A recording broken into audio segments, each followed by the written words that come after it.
Take a look at this chart tracking a normal wealth trajectory. We all want this glowing green line to move up and to the right.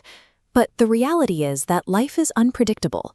Sudden illnesses, job losses, or an unexpected death create these sharp, red downward interruptions that derail your financial progress.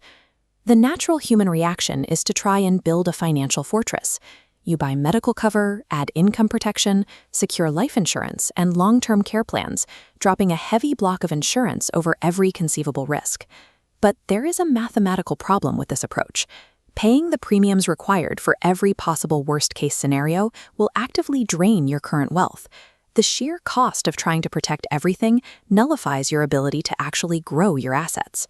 Because you cannot protect against every single threat, wealth managers use a process called protection planning.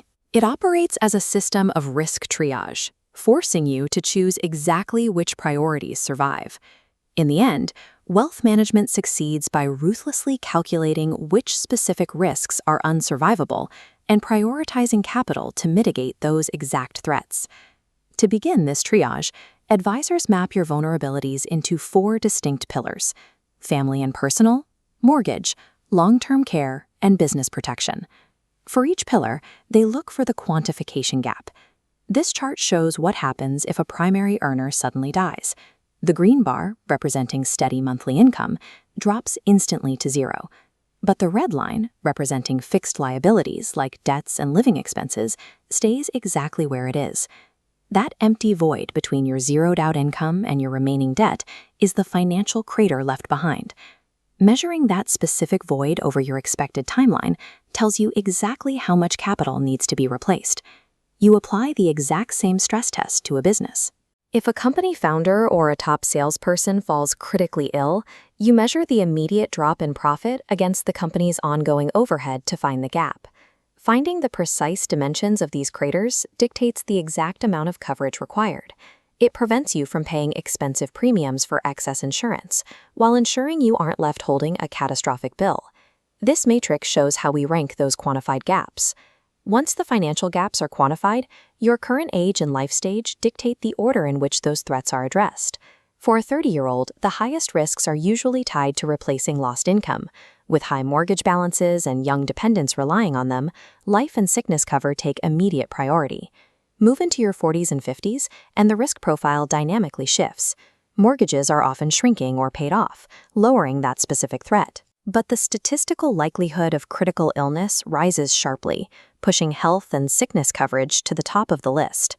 By your 60s, early life risks like redundancy mostly flatline. The existential threats point straight at preserving the wealth you've built and preparing for the severe, draining costs of long-term care. Financial survival requires a plan that adapts. If your protection priorities do not dynamically evolve as you age, you will end up guarding against threats that no longer exist while leaving yourself entirely exposed to new ones.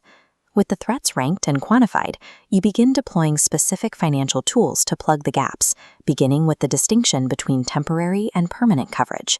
This timeline shows a standard 25-year mortgage. To protect it, you deploy term assurance. It acts as a temporary barrier covering a specific window of extreme vulnerability, and it simply disappears the moment the debt is scheduled to be paid off. Certain liabilities never expire. Whole-of-life assurance provides a permanent, guaranteed payout regardless of when death occurs. It is highly effective for funding inevitable costs, like estate taxes, providing immediate liquidity so your family doesn't have to sell off assets. In the corporate realm, tools like key person or shareholder protection work similarly.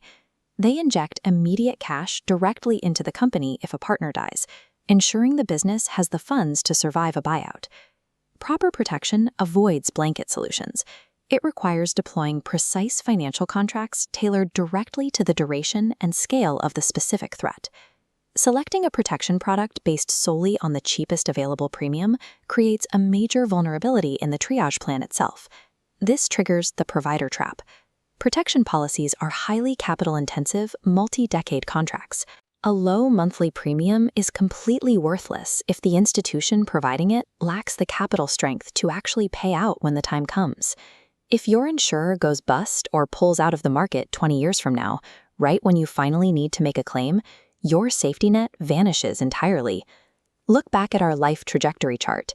The red interruptions, illnesses, job losses will still happen.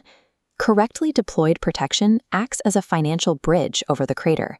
When crises strike, capital deploys, and your trajectory continues upward unimpeded.